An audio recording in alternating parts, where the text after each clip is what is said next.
Bismillahirrahmanirrahim. Assalamualaikum warahmatullahi wabarakatuh. Waalaikumsalam warahmatullahi wabarakatuh. Ya, jumpa lagi dengan saya Rian Rio di acara pendampingan individu program pendidikan guru penggerak. Sekarang ada di PI 6 atau pendampingan individu ke-6. Ya udah mau puncak lagi ya, Pak ya? Iya, siap. ya langsung saja kita akan sapa Pancar. Pancar, apa kabar Pancar? Alhamdulillah baik, Pak Rian. Bagaimana Pak Rian? Alhamdulillah, luar biasa. Alhamdulillah. Di suasana cerah Pak ya.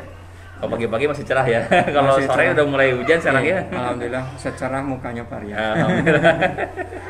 Ya. Dirasakan sangat beda sekali kalau misalnya datang Pak Rian. Betul, perasaan menjadi riang. Alhamdulillah. Menjadi gembira. Ya udah mulai ke PI 6 lagi Pak ya. Nanti Betul, persiapan ya, untuk karya ke-7 Pak ya. Ya, puncak kita ya. Siap. Mulai puncak lagi ya. Itu mungkin ruh kita Pak Iya, Rian, betul. ruh kita dalam kegiatan yang luar biasa. Ya. Lain dari kebiasaan. Kita akan langsung saja ngobrol tentang kemajuan Bapak selama setelah lokan 6 ini Pak ya. Yaitu proses yang sudah berjalan selama 1 bulan ke belakang itu bagaimana dan hal capaian apa yang sudah Bapak lakukan untuk persiapan loka 7 ini Pak. Ya, capaiannya luar biasa karena semakin di sini tuh materi itu saling berkaitan Pak Iya, ya. betul. Semakin berkaitan, apalagi sekarang itu adalah tentang program unggulan apa yang akan dilaksanakan. Nah, terkait dengan kemarin capaian sebulan yang kemarin ya tidak lebih dari kita mengerjakan LMS. Iya. LMS 3.3 itu yang ini tentang pengelolaan program yang berdampak pada siswa, terdiri dari koneksi antar materi, kemudian kolaborasi dengan fasilitator, kemudian elaborasi dengan instruktur. Itu ada pengalaman-pengalaman baru yang dapat diambil mengenai cakupan-cakupan program yang akan dilaksanakan terkait program yang mungkin yang terbaik di sekolah kita. Nanti ada ini program apa yang akan dilaksanakan. Untuk dimunculkan ya Pak ya di Iya, nanti iya. pameran hasil karya Betul, Pak ya. betul. Ya, tadi sudah dibahas Bapak sedikit tentang program pendidikan di sekolah yang berdampak pada murid. Ya. Sudah sejauh mana penerapannya Pak di sekolah? Pertama, karena kita itu untuk menerapkan itu perlu dipahami bagaimana kita memahami program Iya. yang sebenarnya dibuat dan bisa nanti berkelanjutan dilaksanakan di sekolah. Kemudian dari pemahaman itu kita mengidentifikasi tahapan-tahapan program. Kemudian kita memahami juga proses perencanaan program. Itu adalah capaian-capaian dalam waktu sebulan. Jadi pemahaman dulu materi-materi yang akan diprogramkan nanti bagaimana, kemudian direncanakan dan nanti ada semacam dievaluasi di akhir. Makanya tadi nanti ada tahapan-tahapannya tersendiri. Kalau boleh tahu Pak, program yang Bapak sedang digulirkan sekarang apa Pak? Program yang sedang digulirkan itu adalah menumbuhkan budaya literasi pada SDN Setragali 2. Oh iya. Menumbuhkan budaya literasinya itu. Oh itu yang sedang lagi apa ya? Iya, sedang Lalu Pak, digerak. tanggapan dari rekan sejawat dan siswa tentang penerapan program tadi Pak gimana Pak? Karena ini sebelumnya semacam dimusyawarahkan dulu, diHT-kan dulu bahwa tanggapan dari rekan kerja atau guru kita itu untuk pertama dia itu sebagai pengarah program.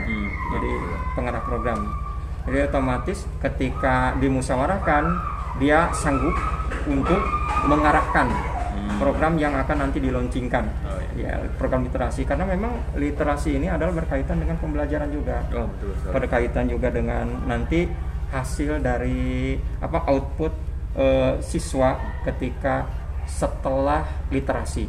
Ini dampaknya bagaimana? Kemudian untuk siswanya sendiri itu adalah sebagai pelaksana program.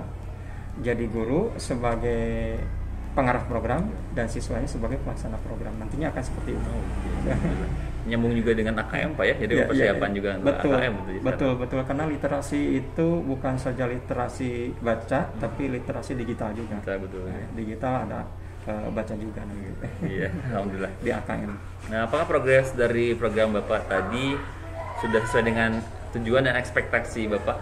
Ya, itu sudah sesuai karena memang tujuan dari literasi ini adalah menumbuhkan kemampuan kompetensi siswa dalam berliterasi, menumbuhkan kemampuan. Karena memang tidak semua siswa mampu dan tumbuh kemampuannya untuk berliterasi. Kecuali kalau misalnya di situ ada program. Nah, kalau sudah ada program, insya Allah dia akan masuk program, kemudian dia akan menjadi pelaksana program. Artinya di dalam program itu nanti akan tumbuh potensi siswa untuk membaca, itu saja. Dan dikatakan membaca bukan saja membaca dalam hal tekstual, tapi bisa saja kan membaca secara digital, membaca secara isu lingkungan, kemudian membaca secara pemahaman, bisa saya seperti itu nantinya ke depan. Jadi itu sudah sesuai dengan tujuannya. Kemudian ekspektasinya adalah harapan kita ke depan itu adalah pertama menumbuhkan kesadaran untuk membaca. Jadi siswa itu supaya sadar membaca itu bagaimana? Diberikanlah program tahapannya bagaimana. Kemudian nanti tindak lanjutnya bagaimana kalau misalnya siswa ini tidak sadar-sadar. Tidak sadar-sadar. Insya Allah kalau dia udah sadar membaca, budaya literasi ini akan kuat. Ya, ketika dia bermain selalu mencari pojok-pojok untuk membaca, selalu mencari tempat-tempat untuk membaca. Itu artinya harapan kita ya supaya menumbuhkan kesadaran untuk membaca. Yang keduanya adalah untuk membudayakan literasi sendiri. Artinya setelah membacanya sudah sadar, maka timbullah budaya membaca. Dimanapun dia akan selalu membaca, seperti itu. Yang ketiganya, terutama mungkin ini adalah ekspektasi kedepannya untuk mengoptimalkan pustaka atau perpustakaan. Jadi di antara sekolah memang banyak perpustakaannya banyak, perpustakaannya tempatnya ada, bahkan di bagus-bagus, tetapi minat membacanya tidak ada, kemudian budaya membacanya tidak ada. Nah, kalau misalnya ada tempatnya, kemudian minatnya ada, kemudian budaya bacanya ada, itu akan optimal perpustakaannya. Dan yang terakhir adalah tentu varian ini adalah tidak kalah pentingnya dengan membentuk komunitas membaca. Ada kan varian ini kelompok siswa yang saya ingin belajar membaca tentang misalnya hewan nih, fabel. Kemudian tentang saya suka ini tanam-tanaman, dia mencari sendiri, gitu ya? Mencari sendiri. Kemudian dengan kawannya dia berembuk. Ada yang tanaman sayuran, ada tanaman obat-obatan seperti itu. Dia berembuk, kemudian ya saling bertukar pikiran seperti itu. Jadi selain optimal juga ada sebuah komunitas nantinya. Bagus sekali, saya dukung sekali. Nah, saya pun salah satu bagian dari komunitas literasi ya. Alhamdulillah, ini memang nyambung sekali ya.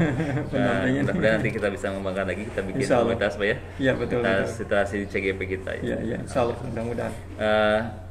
Tak lupa saya selalu bertanya baik yang community maupun advocacy ya. Bagaimana perasaan Bapak ketika menerapkan rencana program yang berdampak pada murid ini Pak? Ya, perasaan saya ketika menggulirkan program ini, yang pertama rasa adanya kedekatan dengan terutama para CGP, dan kedua adalah guru rekan kerja di setempat. Kenapa? Karena ada kedekatan, karena di situ ada kolaborasi antara guru dengan guru, antara CGP dengan rekan guru. Di mana letak kolaborasinya? Yaitu tadi di situ kan ada program guru sebagai pengarah kepada siswa. Otomatis kalau dia mau mengarahkan berarti harus tahu program. Otomatis kalau sudah tahu program, itu nantinya akan berdampak, dia akan istilahnya kalau misalnya tidak tahu akan menanyakan kepada CGP.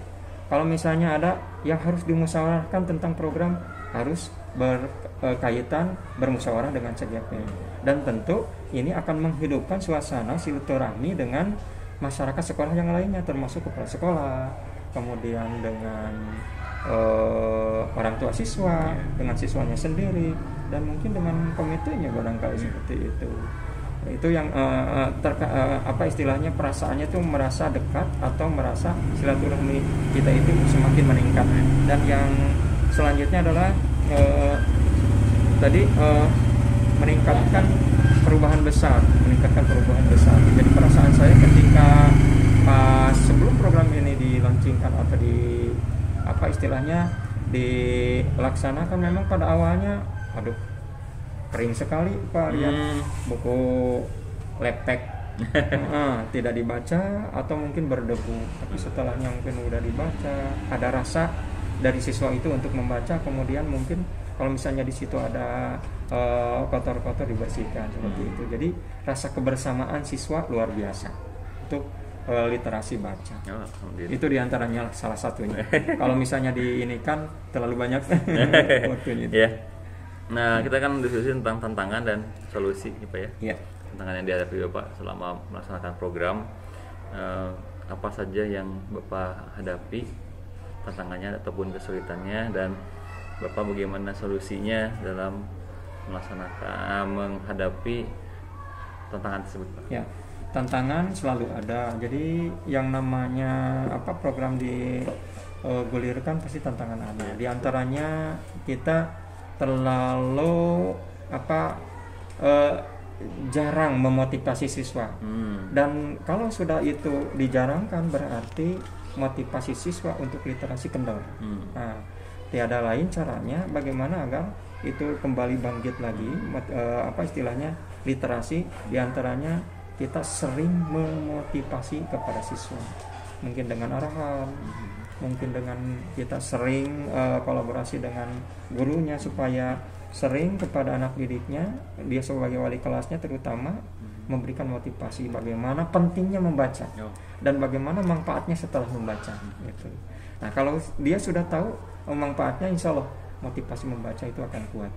Otomatis gurunya juga untuk mengarahkan, dia akan memberikan apa istilahnya pengetahuan secara pengalaman kepada murid. Artinya pengalaman dia harus diterapkan dulu kepada muridnya. Apa pengalamannya? Ya dia harus sering juga membaca gitu. Sekali itu. Nah, untuk seperti itu memang sulit sekali. Kalau memang belum di pertama kesadaran dulu untuk membaca, yang keduanya belum dibiasakan. Jadi tantangannya ya luar biasa, sangat istilahnya susah sekali. Tapi yaitu tadi, pertama motivasi dijalankan kepada siswa, kemudian gurunya juga harus memberikan keteladanan membaca kepada siswa, dan ketiganya adalah memberikan arahan-arahan yang baik tentang manfaat literasi.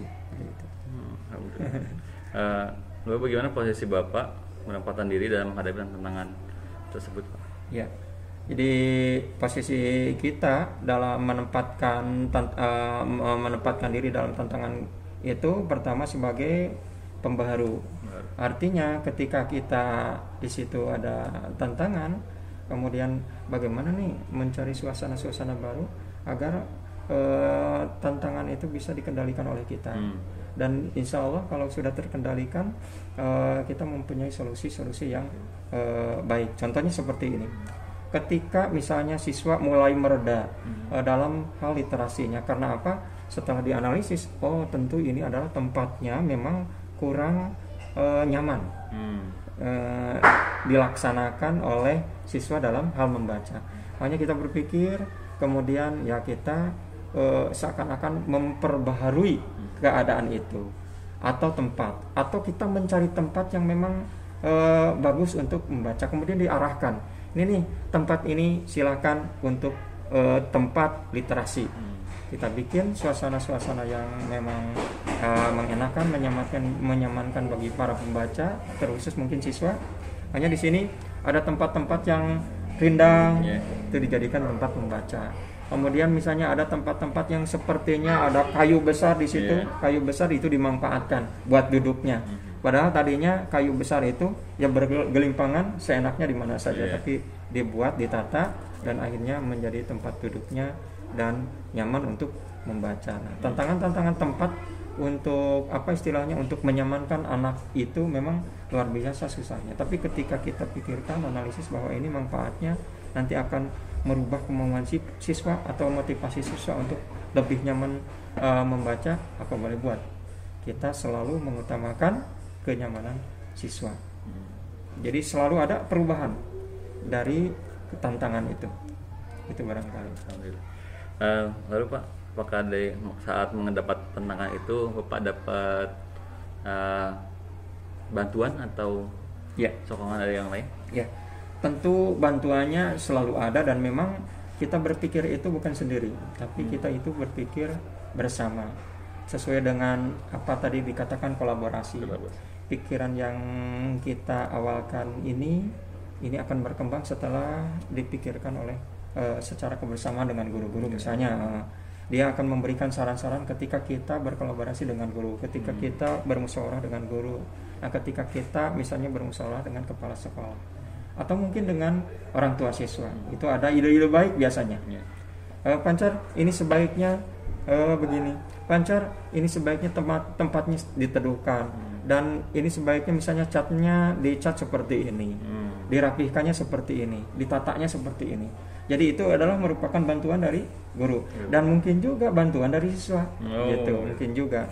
Karena dia dengan kesadaran sendiri dia akan merapikan sendiri. Ketika misalnya merasa tidak nyaman nih bangkunya nih begini, coba akan saya atur nih. Jadi kreatif sendiri dia membuat aturan yang sekiranya menyamankan diri.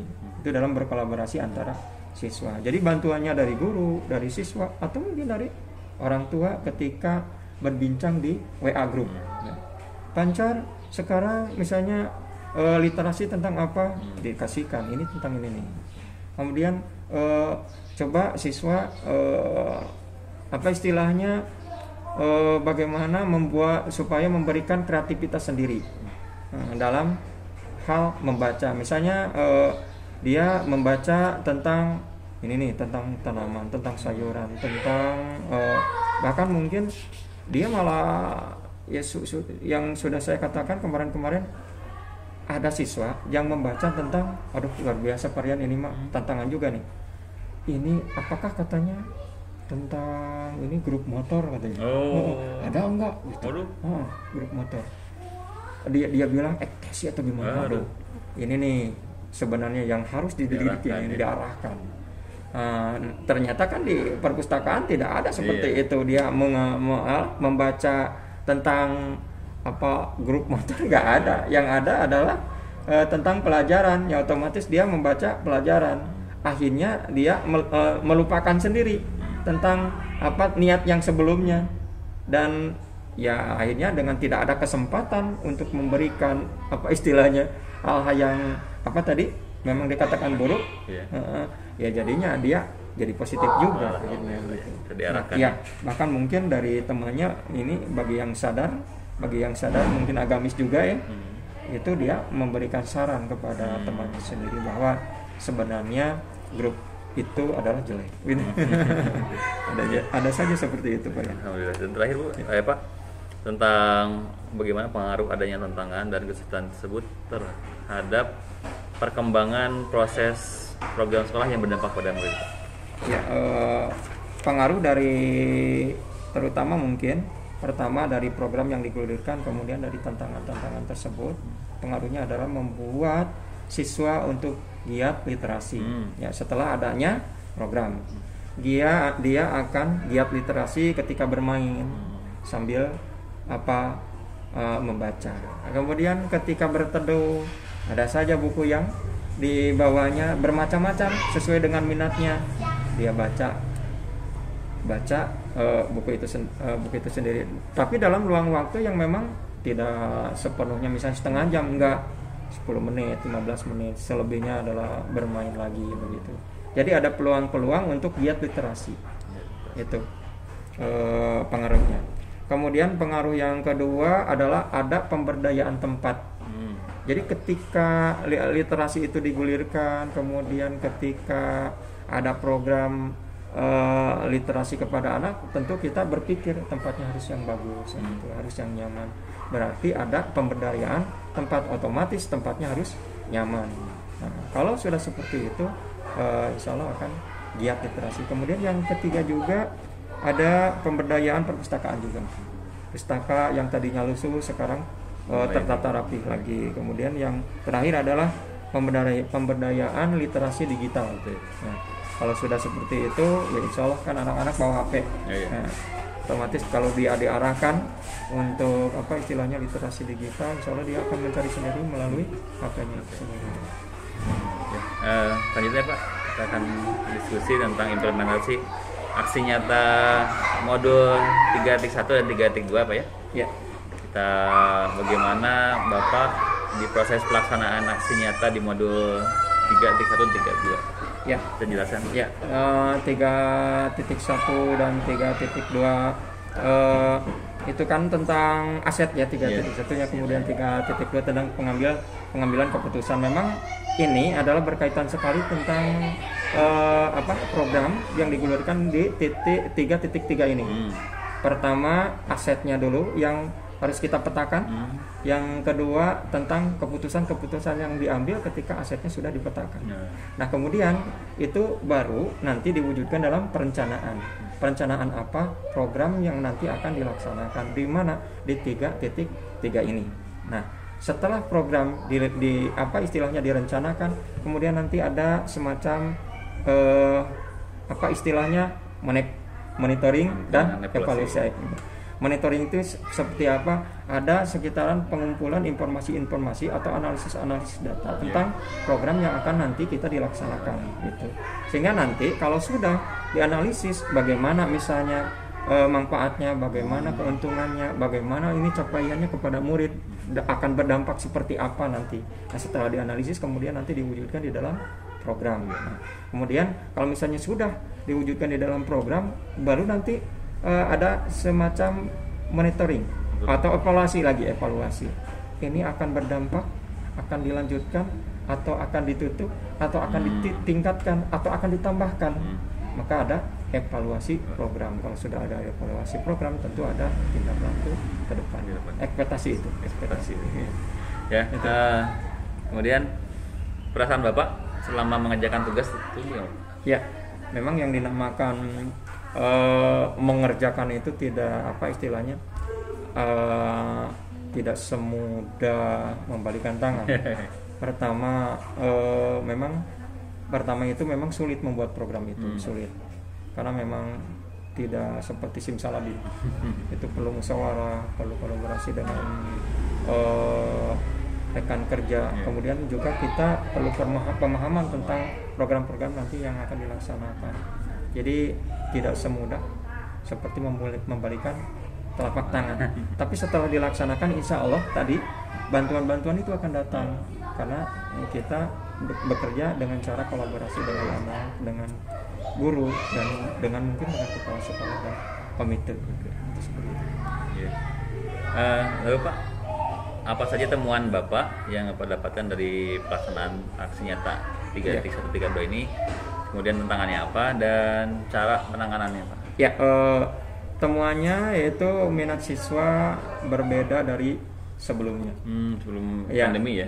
Sebelum pandemi. Kalau sudah misalnya program itu dilaksanakan, tadi kan niatnya adalah menumbuhkan literasi, budaya literasi terhadap siswa. Artinya kita menemukan di situ ada kebiasaan di siswa tentang literasinya itu.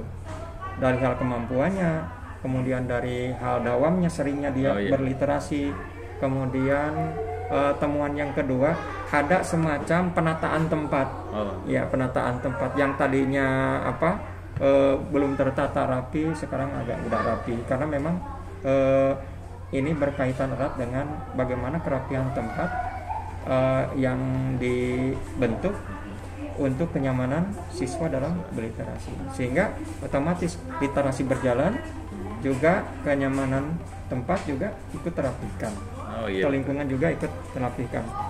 Nah, kemudian tadi dikatakan bahwa tantangannya seperti apa kalau misalnya ada hal-hal yang memang misalnya menjadi halangan buat kita atau menjadi apa istilahnya kita susah untuk melaksanakan literasi. Ya kita dari tantangan itu tentu mencari ide bagaimana caranya agar tempat itu nyaman, solusinya. Kemudian mengatasinya ya tadi dengan kolaborasi dengan guru, dengan siswa, dan dengan kepala sekolah atau masyarakat sekolah yang lain. Ya. Dan terakhir Pak, ini udah terakhir lagi ya. Oh, udah terakhir.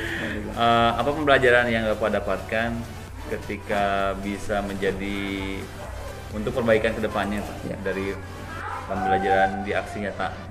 Oh iya, jadi pembelajaran untuk ke depan, ternyata yang namanya program itu jangan dibiarkan.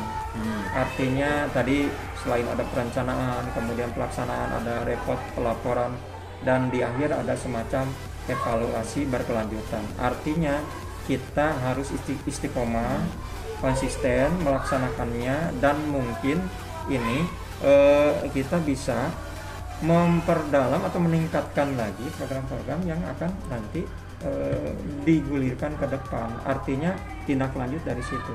Tapi bukan berarti kita membuang program ini kemudian membuat program baru, bukan. Artinya melanjutkan untuk menajamkan bahwa program ini baik.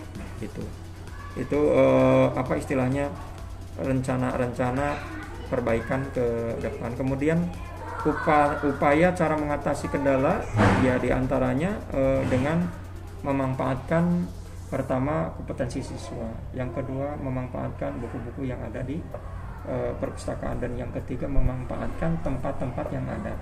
Jadi kita murah, meriah, dan ramah lingkungan. Kemudian yang ketiganya adalah tadi dikatakan kalau motivasi kendor, insya Allah literasi juga kendor. Dan kalau misalnya ini kendor, ini akan membuat kendor kepada yang lainnya. Otomatis caranya bagaimana supaya tidak kendor? Kita selalu memberikan motivasi dan arahan kepada siswa agar siswa dia lebih giat lagi dalam literasi dan tahu manfaat dari literasi. Alhamdulillah ya. Seperti yang program untuk Lokat 7 kita Pak ya, tentang literasi lingkungan Pak ya, alhamdulillah nyambung Pak ya semuanya. Nyambung dengan apa? Program kita ya nanti ya, insyaallah. Program kelompok kita ya. Kelompok kita tentang apa? Di situ Ecobrik ya. Ecobrik ya. Ecobrik nyambung dengan literasi. Literasi nyambung. Saling kuat menguatkan. Sama dengan buku saya. Insyaallah, buku Parian juga, buku nyambung. Ekoliterasi. Aduh. Padahal kita tidak ya, tapi udah sejalan gitu kita. Karena memang kita kan bersama-sama Parian di di guru penggerak Pak ya sebagai pendampingnya. Kebetulan ya programnya digagas ada di ya. Seakan-akan kita dipilihkan. Iya, alhamdulillah. Saya sangat mengapresiasi apa yang Bapak praktik baik yang Bapak sudah lakukan selama sebulan ini. Memang sih ini kurang 1 bulan Pak ya. Makin mepet terus ya. Terus-terusan ini. Main dekat makin maraton sekarang ya. Sampai nanti Lokas 9 di bulan Desember. Mudah-mudahan kita senantiasa sehat walafiat.